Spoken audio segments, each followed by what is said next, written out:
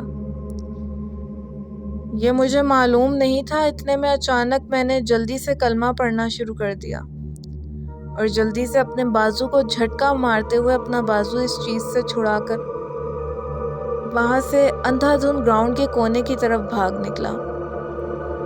اس دوران میں نے ایک بار بھی پیچھے مڑ کر نہیں دیکھا، لیکن اچانک میں بھاگتے ہوئے کسی سے ٹکرا کر گرا اور چلانے لگا۔ اسی وقت مجھے بلو کے چیخنے کی آواز بھی سنائی دی، جسے سنتے ہی میں نے ساتھ میں گرے ہوئے شخص کی طرف دیکھا تو وہ کوئی اور نہیں بلکہ بلو تھا، جو کہ مجھ سے ٹکرا کر گر گیا تھا۔ یہ دیکھتے ہوئے ابھی میں اٹھ ہی رہا تھا کہ اتنے میں عمر بھی کہیں سے بھاگتا ہوا آیا اور مجھ سے الجھ کر گر پڑا۔ میں نے چیختے ہوئے کہا، اندھے ہو گئے ہو کیا؟ میری آواز سنتے ہی عمر نے میری طرف دیکھتے ہوئے کہا، جلدی یہاں سے نکلو، وہ ہمارے پیچھے آ رہی ہے۔ یہ کہتے ہوئے عمر جلدی سے اٹھا۔ پھر میں نے بلو کو پکڑ کر اٹھایا تو وہ بس اسی کونے کی طرف اشارہ کرتے ہوئے آنکھیں پھاڑے میری طرف دیکھ رہا تھا، لیکن اس کے منہ سے الفاظ نہیں نکل رہے تھے۔ بلو صرف وہ ہی کہہ رہا تھا۔ میں نے بلو کو جھنجھوڑتے ہوئے کہا، کیا ہے وہاں؟ اتنے میں عمر نے بھی کانپتے ہوئے ہاتھ سے اس کونے کی طرف اشارہ کرتے ہوئے کہا، وہ وہاں بہت ہی ڈرونی سی خوفناک عورتیں ہیں جو جانوروں کی طرح ہاتھوں پیروں سے چل رہی تھیں۔ جیسے ہی ہم نے ان کی طرف دیکھا تو وہ ہمارے پیچھے پڑ گئی تھیں، اسی لیے ہم یہاں سے بھاگ کر گراؤنڈ سے باہر جا رہے تھے۔ اب جلدی چلو یہاں سے، وہ آ جائیں گی۔ یہ سنتے ہی میں نے کہا، یار ہم باہر نہیں جا سکتے، وہاں راستے میں بھی کوئی خوفناک سی چیز ہے، اسی سے ڈر کر میں تو یہاں تمہاری طرف آ رہا تھا۔ اتنے میں بلو نے کہا، یار مجھے بہت ڈر لگ رہا ہے، مجھے یہاں سے باہر نکالو، پلیز کچھ کرو نا۔ یہ کہتے ہوئے بلو بچوں کی طرح رو رہا تھا۔ وہ اپنے کانپتے ہوئے ہاتھوں سے کبھی میرا ہاتھ اور کبھی عمر کا ہاتھ پکڑ رہا تھا۔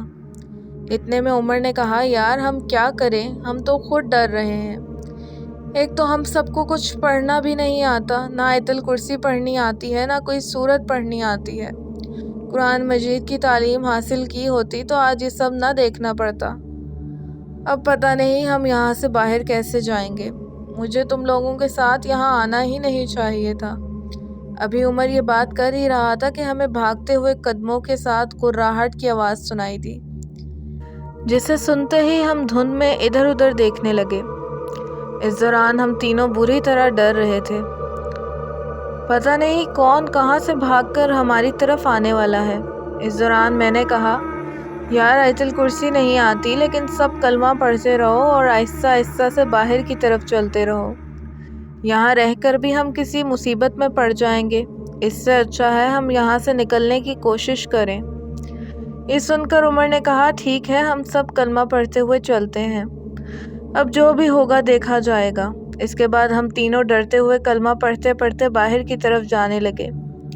دھند اور اندھیرے کی وجہ سے ہمیں باہر کی روڈ کا فاصلہ معلوم ہی نہیں ہو رہا تھا، بس ایسا لگ رہا تھا کہ جیسے کوئی چیز دھند سے نکل کر ہمارے سامنے آنے والی ہے، کیونکہ ہمارے ساتھ ساتھ گھرراہٹ کی آوازیں وقفے وقفے سے آ رہی تھیں۔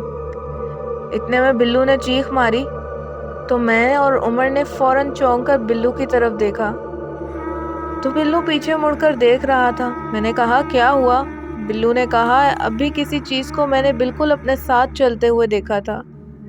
یہ کہتے ہوئے بلو جلدی سے ہمارے آگے آگے چلنے لگا۔ بلو کی یہ بات سن کر میں اور زیادہ ڈرنے لگا۔ اتنے میں عمر بھی بلو کے ساتھ آگے چلنے لگا۔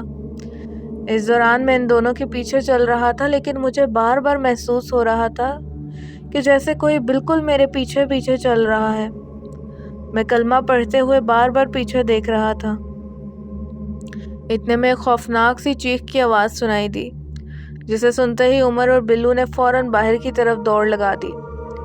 انہیں ایسا کرتے دیکھ میں نے بھی ان کے پیچھے بھاگنا شروع کر دیا، اور جیسے ہی ہم باہری گلی سے کچھ ہی قدم کے فاصلے پر تھے تو اچانک میری نظر رضوان اور ناصر پر پڑی، جو کہ ایک سائڈ پر گرے ہوئے تھے۔ انہیں دیکھتے ہی میں نے عمر کو آواز دیتے ہوئے کہا یار وہ دیکھو۔ یہ سن کر جیسے ہی عمر نے میرے اشارے کی طرف دیکھا تو وہ فوراً رک گیا، لیکن بلو وہاں سے بھاگتا ہوا باہر گلی کی طرف نکل گیا۔ اس دوران میں اور عمر جلدی سے رضوان اور ناصر کے پاس پہنچے اور انہیں مشکل سے گھسیٹتے ہوئے باہر گلی تک لے آئے۔ اتنے میں مجھے بھاگتے ہوئے قدموں کی آواز سنائی دی، جو کہ ہمارے گھر والی سائڈ سے آ رہی تھی۔ میں نے فوراً اس طرف دیکھا تو میرا بڑا بھائی عاصم اور بلو بھاگتے ہوئے ہماری طرف آ رہے تھے۔ انہیں دیکھتے ہی دل کو بہت سکون ملا۔ عاصم بھائی نے آتے ہی کہا کیا ہوا، تم سب لوگ ٹھیک تو ہو؟ اور ان دونوں کو کیا ہوا ہے؟ یہ کہتے ہوئے عاصم بھائی رضوان اور ناصر کی ناک کے سامنے اپنی انگلی رکھ کر ان کی سانس چیک کرنے لگے، اور پھر ہماری طرف دیکھتے ہوئے بولے یہ دونوں بے ہوش ہیں، جلدی سے انہیں اٹھاؤ۔ یہ کہتے ہوئے عاصم بھائی نے ناصر کو اپنے کندھے پر اٹھا لیا، اور پھر ہم تینوں نے مل کر رضوان کو اٹھایا اور ہمارے گھر لے گئے اور انہیں بیٹھک میں لٹا دیا۔ اس دوران عاصم نے اچانک ان دونوں کی گردن پر لگے زخموں کی طرف دیکھتے ہوئے کہا یہ نشان کیسے ہیں؟ کیا تم لوگوں کی کسی سے لڑائی ہو گئی تھی؟ یہ کہتے ہوئے عاصم بھائی نے میری طرف دیکھا تو میں نے بنا بولے نہ میں سر ہلا دیا۔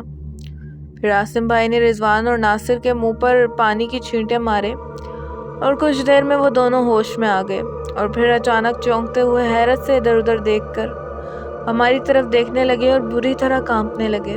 اس دوران عاصم بھائی اپنے سر کو پکڑ کر ہم سب کی طرف حیرت انگیز نظروں سے دیکھ رہے تھے۔ اتنے میں رضوان نے جلدی سے عاصم بھائی کا ہاتھ پکڑتے ہوئے کہا بھائی ہمارے گھر چھوڑ آئے، ہمارے پیچھے ڈرونی سی چیزیں پڑ گئی ہیں، وہ گراؤنڈ سے باہر آ جائیں گی، پلیز عاصم بھائی ہمیں گھر جانا ہے۔ یہ سنتے ہی عاصم بھائی نے حیرت سے کہا ڈرونی چیزیں گراؤنڈ میں؟ یہ تم کیا کہہ رہے ہو؟ میں کچھ سمجھ نہیں پا رہا، مجھے ٹھیک سے بتاؤ تم لوگ کیا کہنا چاہ رہے ہو؟ یہ سن کر ناصر نے کہا جی عاصم بھائی وہ ساتھ والے گراؤنڈ جو کہ زیر تعمیر مکانات بھی ہیں جدھر، ان میں ڈرونی چیزیں چھپی ہوئی ہیں۔ ہم سب گراؤنڈ میں جا رہے تھے، یہ دانیال، بلو اور عمر آگے چل رہے تھے، جبکہ میں اور رضوان ان کے پیچھے پیچھے جا رہے تھے۔ اس دوران ہم آپس میں مذاق کر رہے تھے کہ اچانک ایک خالی مکان سے ڈرونی سی شکل والی عورت نکلی اور اس نے ہم دونوں کو گلے سے پکڑ لیا۔ اسی وقت ہم نے شور مچانا چاہا پر ہماری آوازیں ہی نہیں نکل رہی تھیں۔ بہت مشکل سے ہم وہاں سے بھاگ کر گراؤنڈ سے باہر نکل رہے تھے کہ اچانک وہ ہمارے سامنے آ کر کھڑی ہو گئی، اور اس نے دوبارہ ہمیں گلے سے پکڑ کر دیوار کے ساتھ مارا۔ اس کے بعد کیا ہوا ہمیں کچھ نہیں پتا۔ یہ کہتے ہوئے ناصر اپنی گردن کے زخموں پر ہاتھ پھیرنے لگا۔ ناصر کی باتیں سن کر عاصم بھائی نے ہماری طرف دیکھتے ہوئے کہا اور تم لوگ آدھی رات کو کیا لینے گئے تھے اس جگہ پر؟ مجھے سچ سچ اور صاف صاف بتاؤ۔ پھر ہم نے عاصم بھائی کو وہ سب کچھ بتایا جو کچھ بھی ہم نے دیکھا اور جو بھی گراؤنڈ میں ہمارے ساتھ ہوا، جسے سنتے ہی عاصم بھائی حیرت سے ہم سب کی طرف دیکھنے لگے اور بولے ارے بے وقوفوں، تم لوگوں کو کیا لگتا تھا کہ وہ چیزیں کوئی مذاق یا تماشا ہے جو تم لوگ آدھی رات ادھر دیکھنے کے لیے نکل پڑے؟ جبکہ ایسی چیزوں کے سامنے عالم صاحب جیسے لوگ بھی پوری تیاری سے جاتے ہیں، لیکن تم میں سے تو کوئی بھی ٹھیک نماز بھی نہیں پڑھ سکتا اور تم ان چیزوں کو دیکھنے نکل پڑے۔